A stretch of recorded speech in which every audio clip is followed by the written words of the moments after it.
नमस्कार दोस्तों, चलिए जानते हैं वाल्मीकि रामायण में सीताहरण कैसे हुआ था। वीडियो को लास्ट तक जरूर देखिएगा। आप लोग रील्स देख रहे हो और ये रील्स देखते देखते आपकी पेशेंस कम रहा है। ये सब टॉपिक 1 मिनट में कवर नहीं हो सकता, कम से कम 4 से 5 मिनट आपको देना होगा और आपका थ्योरी तब जाकर क्लियर हो पाएगा। अगर आप रामायण जानना चाहते हो, अगर आपको जानना है असली में क्या हुआ था, तो आपको थोड़ा सा टाइम तो देना ही होगा, थोड़ा सा पेशेंस दिखाना होगा। तो वीडियो को थोड़ा सा लंबा देखने की कोशिश कीजिए। तो चलिए दोस्तों, वीडियो को शुरू करते हैं।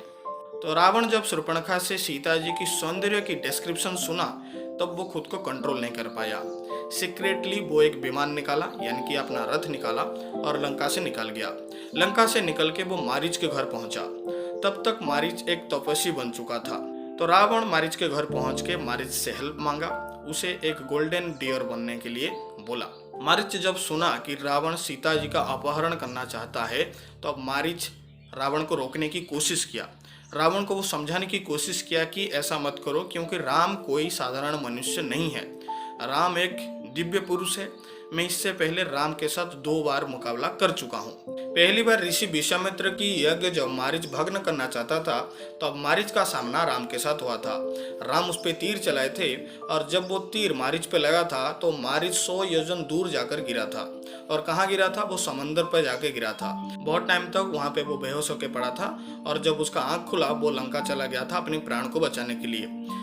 फिर जब मारीच को पता चला कि राम अब वनवास कर रहे हैं और अब वो दंडकारण्य में है, तो वो 2 राक्षस के साथ मिलके एक पशु का रूप धारण करके वो राम के ऊपर फिर से अटैक किया था। राम जब 3 राक्षस को देखते हैं तो वो 3 तीर चलाते हैं। जब राम का तीर चलता है तो मारीच को पता चल जाता है कि मैं अभी बचने वाला नहीं हूँ। तो मारीच अपनी जान बचाने के लिए वहां से भाग जाता है। बाकी जो 2 बेचारे राक्षस थे मारीच के साथ आए थे, वो दोनों वहां पे मारे गए और मारीच अपनी प्राण बचाने के लिए जोर जोर से भागा। राम की तीर मारीच को पीछा किया और बहुत दूर तक पीछा किया, लगभग समंदर के पास तक पीछा किया। तब जाके मारीच अपनी जान को बचा पाया था। उसके बाद मारीच के जीवन में बहुत ज्यादा भय आ गया। उसको लगा कि मैं अभी बचने वाला नहीं हूँ। राम से बचने का सिर्फ एक तरीका है, वो ये है राक्षस प्रकृति को छोड़ के एक तपस्वी का जीवन में ग्रहण कर लूं। इसीलिए मारीच सारे प्रकृति को, सारे खराब प्रकृति को छोड़ के एक एस्थेटिक का जीवन ग्रहण कर लिया, यानी कि एक तपस्वी वो बन गया। और ये चीज वो रावण को बार बार समझाने की कोशिश कर रहा था कि मैं राम का सामना 2 बार कर चुका हूँ और मुझे पता है राम तुमसे ज्यादा शक्तिशाली है, तुम राम को हरा नहीं सकते। तो बेहतर यही होगा कि सीता जी का अपहरण तुम मत करो, यहीं से लंका चले जाओ। लेकिन रावण कहाँ समझने वाला था। उल्टा रावण मारीच को ये ऑफर दिया कि तुम मेरा ये काम कर दो और बदले में आधा लंका ले लो।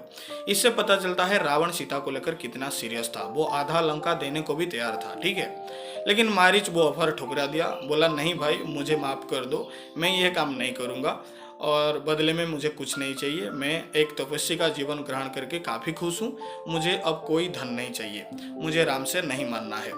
फिर रावण बोलता है देखो भाई, मरना तो तुम्हें है ही, मेरा काम अगर तुम नहीं करोगी तो मैं तुम्हें मार दूंगा, अगर मेरा काम तुम करोगी तो राम तुम्हें मार देगा।